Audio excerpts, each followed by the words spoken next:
Hey everybody, welcome to Hogwarts Legacy Part 30. When we left off, I got a dragon's egg back to the big ass dragon, and now I'm gonna speak to Natty. You wanted to speak with me, Mother? I had hoped to speak with you alone, Natsai. Your message mentioned your concern about an unusual creature that was spotted in the woods near Hogsmeade. That could have been anything. You know what it was, Natsai. I am allowed to leave the castle. I am always careful, Mother. Careful. Officer Singer disagrees. She sent me an owl telling me that you have been trying to collect evidence of some kind against dark wizards. She berated me for not keeping a closer eye on you. And she is right. I do not want you visiting Hogsmeade for the near future. But Mother! My little gazelle, you are well-intentioned, but you must not meddle in the affairs of dangerous people. If someone had meddled in Matabeleland, Father would still be with us. I must get to class. Perhaps your friend can get you to listen to reason. So frustrating. She never listens to me. She called you her little gazelle. Is that a term of endearment where you're from? It is specific to me. I am the unusual creature in Hogsmeade she mentioned. Self-transfiguration is not taught at Hogwarts, so I am gently discouraged from practicing it. However, I am an animagus, and it is in my gazelle form that I have been able to wander the Highlands rather freely until now, much to my mother's chagrin. That is how I managed to spy on Rookwood and Harlow. Damn. Now the nickname makes sense. What an extraordinary ability to have. It is. I love transforming, but Mother is less enthusiastic about it. She says that no creature, especially one as rare as a gazelle, should be bounding about where poaching has become so prevalent. She claims that she has foreseen tragedy befall me in my gazelle form. But she has used her sight to control me too many times. I no longer believe it. She's concerned for your safety. It may be best for you to stay away from Hogsmeade for now. That may be safe, but I do not believe that it would be best. Do you? You could have fled the moment you discovered that Rookwood, Harlow, and Ranrock were after you, but you did not. I choose to act as you have. I must deal with Rookwood and Harlow, not hide from them. My mother cannot know where I am all the time. Hello, Professor. I have news. The goblins are looking for something. Another repository. They've built drills to help with their search. Most troubling. Are these repositories like the broken container I found at Rookwood Castle? They are. I fear we have no time to lose. Have a look at the map. Fortunately, the next trial is fairly nearby. It's Hogwarts. As you know, I was headmistress in my time. My portrait hangs in the headmaster's office. In fact, I witnessed Professor Black learn of your arrival. And I'll confess that I wondered about you. Wait, is the next trial in the headmaster's office? It is. I had hoped that when the time came, the occupant of that office would be of help to us. Unfortunately, this headmaster seems wildly unconcerned with anything but himself. You'll need to access the office while he's away. I understand. Very well. I'll find some way to get in. Good. I shall meet you in my portrait there. Until then. Professor Fig, the keepers have shown me where the next trial is. Has something changed? Lodgok and I have learned that the goblins are searching for another repository, like the one we saw at Rookwood Castle, and I discovered that they're building massive drills to help in their search. Professor Fitzgerald seemed very concerned. I see. Ranrock clearly knows even more than we suspected. And sir, there's something else. Lodgok knew Miriam. He knew Miriam? They encountered each other at Rookwood Castle. She was doing research. That's where she found the container with the portkey. He liked her so much that he let her leave with it, despite orders from Ranrock. I don't know what to say. She could win over almost anyone. I want to hear more of this. And, in fact, I'd like to speak with Lodgok directly. But we've no time now. Where is the next trial? Believe it or not, it's in the headmaster's office. Incredible. Very well. You'll need the password to get past the stone gargoyle. The headmaster's house elf will know it. I don't know the headmaster's house elf. Will he even speak to me? I imagine he's loyal to the headmaster. He is. So you'll need a disguise. I have just the thing. A Polyjuice potion. You'll look and sound like Professor Black. Wait, doesn't Polyjuice potion require a bit of the person you want to change into? And take ages to brew? It does. So how do you already have Polyjuice potion to change into Professor Black? One never knows when such a thing may come in handy. Let's just say I felt the need to be prepared for anything after my fruitless trip to the Ministry on his behalf. Now, time is of the essence. Drink up and I shall explain more.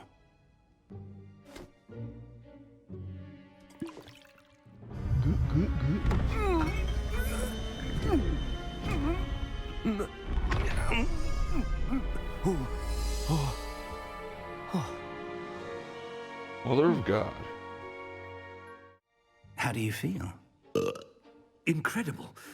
I won't forget that taste anytime soon. How do I sound? Convincing. I've taken the liberty of transfiguring your robes. As we discussed, you'll need the password from Scrope, who could be anywhere in the castle. You might look for Professor Kagawa. She's taken to badgering the poor elf about Quidditch in the hopes that he can convince Black to change his mind. Thus far, unsuccessfully. I see. But what if Professor Black sees me? Leave him to me. I shall tell him where to meet a liaison from the Ministry in Hogsmeade. That should give you plenty of time. Thank you, Professor.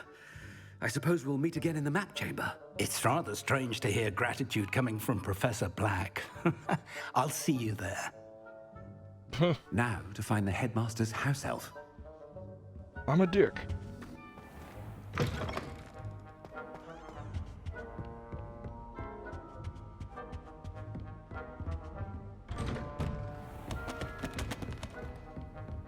Do you have a moment, Professor? Professor, I was hoping to catch you. Places to be, Professor Sharp. Places to be. Of course, sir. Only, you'd asked me about a particular potion, and I did? I did, yes. Well, spit it out, Sharp. I don't have all day. Probably best not to discuss it here, sir. I assure you, Sharp, you may speak freely. Very well. I've brewed the cure for boils you wanted. I can drop it by your office when it's convenient. Of course, yes. No need for all the cloak and dagger. Simply have a student deliver it. A student. Very well, sir, if you insist. I do. And thank you, Sharp. I just hope you've brewed enough for all my boils. Now, to determine which student gets this... Greetings! I mean, out of my way, children. Chewing with your mouth open? Where are your manners? I thought I heard the headmaster approaching.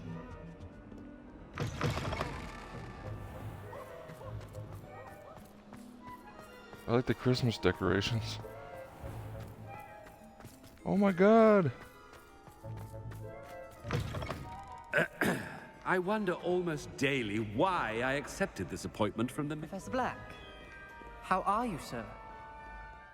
I simply mourn for the future of the wizarding world. Professor, a word? Professor Black, again, it is not too late to reconsider your decision regarding Quidditch. We could still have trials and a somewhat shortened season. It would be better than none at all. But the injury, Madam Kagawa. Professor, more than one student has taken a bludger to the head on our pitch. I dare say it knocked some sense into them. And they're fine now. The fact that it happened to be a pureblood, well, that's no reason to... What nonsense! That you would trivialize the health of a student over a silly game. A silly game? You are quite impossible sometimes. Sir, I've a good mind to write to the Department of Magical Games and Sports at the Ministry about you. Do it, bro. Good idea. I can even provide the parchment should you need it. Now, where is my elf? Parchment? Very well, I will, and with pleasure. And I spotted Scrope in the Great Hall. Seems to be avoiding me. I wonder why. Good day, Madam Kagawa. What did we do to deserve him as a headmaster? If you must speak with me, consult my secretaries or what have you. Now move along. It's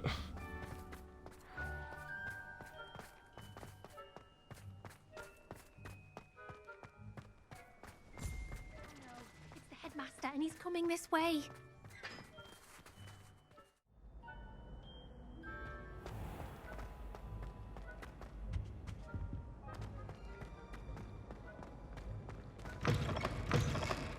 Has anyone seen my Dude just morphed ivory-handled through a hand damn mirror? door. Of course you haven't. Professor, I need to speak to you. Nope. Hello, Professor Black. Ah, Professor Weasley. How delightful to see you. Sir? Since I have you here, I wonder if I might, speak with you about Professor Fig. Oh, very well. I've decided to give him a bit more, leeway with his time. Leeway, Professor? Are you sure that's wise? I confess I do worry for his students.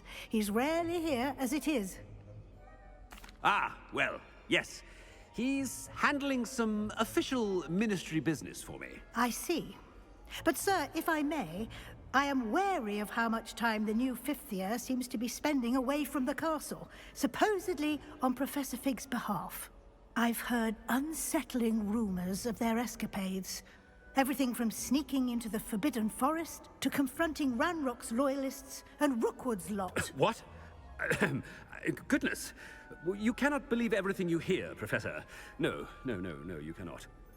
I mean, I shall keep an eye on Fig. You simply keep doing the wonderful job that you're doing. Simply wonderful. Thank you. But I'm happy to look into... Good. That'll be all, Weasley. I mean, Professor Weasley. Good day. Jesus. A wonderful job.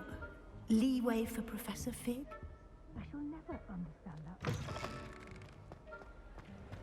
That ought to give Professor Fig some breathing room. Professor Black is happy with Scrope's performance as his house elf. There's no doubt in Scrope's mind. Scrope! Oh, greetings, Master. Remind me of the password to my office. Oh, but Master made Scrope swear never to tell anyone, even Master himself. How dare you question me? I've a mind to give you a matching set of ears. Yes, sir. Of course, sir. Scrope begs forgiveness. It is the Black family motto, Master. Right. Of course. Master does remember it. But certainly I remember. It's still stronger together, no? Master has made Scrope laugh. It's pure bloods forever, isn't it? Close, Master. Scrope thinks Master is indeed testing Scrope. It is always pure. Obviously. And, of course, as Master knows, in French. Yes, of course. I order you to pronounce it for me. Oh, but Master knows that Scrope's French is most pitiful. Oh, very well. Toujours pur. Ha! Thank you. Never speak of this conversation with me or anyone else. Of course, sir. Scrope shall try his best to keep out of Master's way. Damn, he's even an asshole to his elf. Wearing off. I best get out of sight.